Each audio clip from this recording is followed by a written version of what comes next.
আজ থেকে আবার শুটিং চালু হয়ে গেছে, পুরনো ছন্দে ফিরে এসেছে Bangla serial, cinema, web series.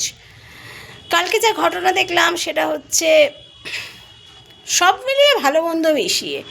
যেমন শ্রীলেখা মিত্র, অ্যাকচুয়ালি ওনাকে না সবাই ভুল বুঝেছে টোটালি।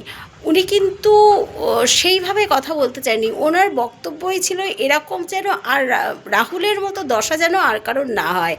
হ্যাঁ, কিন্তু উনি এমনভাবে কথাটা শুরু করলেন যাতে কিন্তু হই হই হই হই রব পড়ে গেল।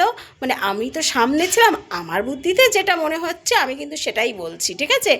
ও উনি বলতে চেয়েছিলেন, কিন্তু ওনাকে না ওই প্রথমেই স্বরূপ বিশ্বাসের কথা তুলে বসেছেন, যার জন্য হচ্ছে হাই হাই হাই হাই রব পড়ে গেল। এবং মনে হলো যেন উনি রাজনীতি নিয়ে কিছু বলতে বসেছেন। আর ব্যাপারটা হচ্ছে স্বরূপ বিশ্বাস, হ্যাঁ, দেখুন উনি তো ফেডারেশনের স্বার্থটাই দেখবেন। হ্যাঁ, উনি হচ্ছেন ধরুন বাড়ির বড়দা, কার স্বার্থ দেখবে? আমার বাড়ির দাদা, নিশ্চয়ই আমাদের ভাই বোনের স্বার্থ দেখবে। হ্যাঁ, সে কি পাশের বাড়ির স্বার্থ দেখতে যাবে? থরি না। তাহলে বলতে গেলে আমাদের বুম্বাদা কিংবা আমাদের ছোটো ভাই দেব, তারা তো রীতিমতো আর্টিস্টদের স্বার্থ দেখছে। হ্যাঁ, শিল্পীদের, কলাকুশলী মানে শিল্পীদের স্বার্থ দেখছেন। হ্যাঁ, যে ব্যান তুলে নেওয়া হোক, অমুক হোক, তমুক হোক, হ্যানা হোক, তেনা হোক। তা আমাদের বড়দা বুম্বাদা আর ছোটো ভাই দেব, তারা যখন আর্টিস্টদের স্বার্থ দেখছে, তাহলে স্বরূপ বিশ্বাস তো অবশ্যই ফেডারেশনের স্বার্থ দেখবে। হ্যাঁ, সে তো তাদের দাদা, ঠিক আছে। ব্যাপারটা কি